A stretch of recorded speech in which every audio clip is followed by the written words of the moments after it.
কি আজব ব্যাপার! লক্ষ, লক্ষ শিক্ষার্থীদের বয়স শেষ হয়ে যাচ্ছে। আর অন্যদিকে প্রহসন চলতেছে।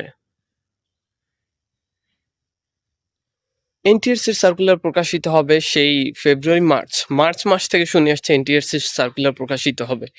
মার্চ, এপ্রিল, মে, জুন। এখন জুন চলতেছে, এখন পর্যন্ত প্রকাশের কোনো নামগন্ধ নাই। এই দায়, এই দোষ কার? এই যে হাজার, হাজার লাখ, লাখ শিক্ষার্থীদের বয়স শেষ হয়ে যাচ্ছে, কত মানুষের স্বপ্ন চোখের সামনে নষ্ট হয়ে যাচ্ছে। অনেকেই আশায় ছিল যে এনটিআরসির এই সার্কুলারটা পাবে এবং এখান থেকে অবশ্যই তারা যদি পেত এবং সেখান থেকে শত, শত শিক্ষার্থীর ভালো একটা কর্মের ব্যবস্থা হয়ে যেত, উত্তম রিজিকের ফয়সালা হয়ে যেত। কিন্তু এখন পর্যন্ত এই সার্কুলার প্রকাশিত হচ্ছে না এবং আ এই যে মানে প্রতিষ্ঠানটা, এই প্রতিষ্ঠানটা এখন বর্তমানে প্রহসন চলতেছে। কারো কোনো কথা নাই, কারো কোনো আওয়াজ নাই, কারো এই সম্পর্কে কোনো মাথা ব্যাথা নাই। কেন? এই অবস্থা কেন? এই যে শত, শত শিক্ষার্থীদের বয়স শেষ হয়ে যাওয়ার কারণে তাদের যে চোখের সামনে স্বপ্নটা ধ্বংস হয়ে যাচ্ছে, এর জন্য কারো কোনো মাথা ব্যাথা নেই। সবাই আছে তাদের নিজ, নিজ অবস্থা নিয়ে। বিভিন্ন প্রতিষ্ঠান সম্পর্কে বিভিন্ন আলোচনা সমালোচনা চলে। সবাই সবার ফায়দা লুটতেছে। আর এনটিআরসি এই যে প্রতিষ্ঠানটা, এই প্রতিষ্ঠানটার মানে কোনো মা-বাপ নাই। শত, শত শিক্ষার্থীদের যে বয়স শেষ হয়ে যাওয়ার কারণে তাদের স্বপ্নগুলো চোখের সামনে চুরমার হয়ে যাচ্ছে। একটা মানুষের স্বপ্ন যখন চোখের সামনে কোরবানি হয়ে যায়, চোখের সামনে ভেস্তে চলে যায়, সে আশা করেছিল চোখের সামনে একটা মানুষের স্বপ্ন ধ্বংস হয়ে যাওয়া, এটা যে কত মানে সে মানুষটা আসলে জ্যান্ত আসলে ই হয়ে যাওয়ার মতো, জ্যান্ত লাশ হয়ে যাওয়ার মতো। কারণ কারণ সেই ক্লাস 1 থেকে একটা ছেলে ২৭, ২৮, ২৯, ৩০ বছর, ৩২ বছর পড়াশোনা করে, ৩২, ৩৫ বছর পড়াশোনা করে, তারপরে সে শেষ সম্বল বা শেষ আশা নিয়ে আসলে দাঁড়িয়ে থাকে যে হ্যাঁ, আমি সামনের সার্কুলারটা পাবো।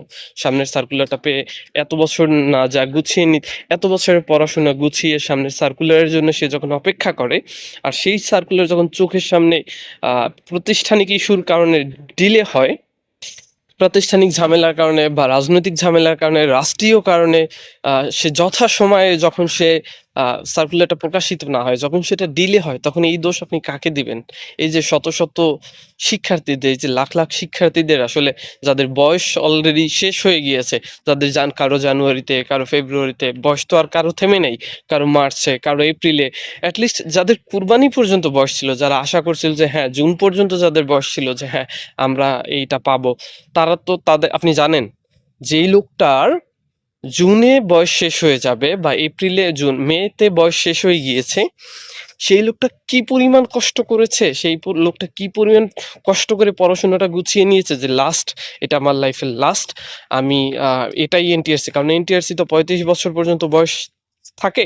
সেক্ষেত্রে ৩৫ সে যখন আসলে ভাগ্যের ফ্যাক্টে সে যখন কোনো কিছু করতে পারে না, তার লাস্ট হিসাবে, তার লাস্ট আসলে অ্যাপ্রোচ হিসাবে বা লাস্ট অ্যাক্টিভিটিস হিসেবে সে যখন এই ১৯তম নিবন্ধনকেই আসলে টার্গেট করে বা নবম নিবন্ধনকেই টার্গেট করে, তার সব পড়াশোনা সবকিছু একদিকে রেখে সে গুছিয়ে নেয়, তখন যখন চোখের সামনে দেখে যে তার ডিলে হচ্ছে, তার সার্কুলার ডিলে হচ্ছে, সার্কুলার আসতেছে না, বয়সের জোরে সে আর সার্কুলারটা পেল না।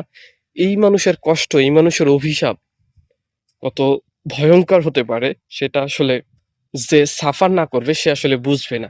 দেখেন, ২.৫ বছরের উপরে হয়ে গেছে, ২-২.৫ বছর হয়ে গেছে। এখন নেক্সট কোনো নেই, সার্কুলার নাই।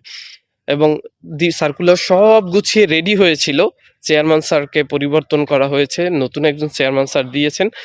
এই যে পরিবর্তনের যে সব সার্কুলার মোটামুটি একটা রোড ম্যাপ তৈরি হয়েছিল যে ১৯তম নিবন্ধন প্রকাশিত হবে, সেজন্য যাবতীয় সব ধরনের আয়োজন করা হয়েছে। হুট করে প্রাতিষ্ঠানিক ইস্যুর কারণে, সেখানে অদল-বদল হওয়ার কারণে সার্কুলারটা আর প্রকাশিত হলো না। কত শত, শত শিক্ষার্থীদের স্বপ্নভঙ্গ হলো। এই দায় আসলে রাষ্ট্র নিবে? এই দায় কে নিবে? এবং এর জন্য কি বয়স বৃদ্ধি করবে? ব্যাকডেটেড দিবে? এই দায় রাষ্ট্র কিভাবে শিক্ষার্থীদের কাছ থেকে করবে? আসলে বাংলাদেশ এমন একটা রাষ্ট্র যেখানে আসলে সবাই সবার ফায়দা করে। এখানে আসলে তরুণ শিক্ষার্থীদের আসলে কোনো মূল্য নাই। এখানে এম জাতির ভবিষ্যৎ যারা, তাদের আসলে কোনো মূল্য নাই। এখানে লাইফের কোনো সেফটি নেই। এখানে এখানে দেশ নিয়ে যারা ভাবে, দেশকে যারা সার্ভ করতে চায়, যারা নেশন বিল্ড করতে চায়, তাদের নিয়ে আসলে রাষ্ট্র মনে হয় না ভাবে আজকে। তাহলে আসলে এমন জঘন্য পরিস্থিতি ক্রিয়েট হতো না। ২-২.৫ বছর হয়ে গেছে অলরেডি। এখন পর্যন্ত কোনো নেই, সার্কুলার নাই। তারপরে হচ্ছে গিয়া সার্কুলার দিবে তখন আবার বিভিন্ন প্রাতিষ্ঠানিক ইস্যুর কারণে প্রাতিষ্ঠানিক অদল-বদল হওয়ার কারণে সার্কুলারটা আবার ডিলে হয়েছে। এটা কোনো কথা? এ সম্পর্কে আপনি কি ভাবছেন? আপনার মতামত কি? সেটা আমাদেরকে জানিয়ে দিন।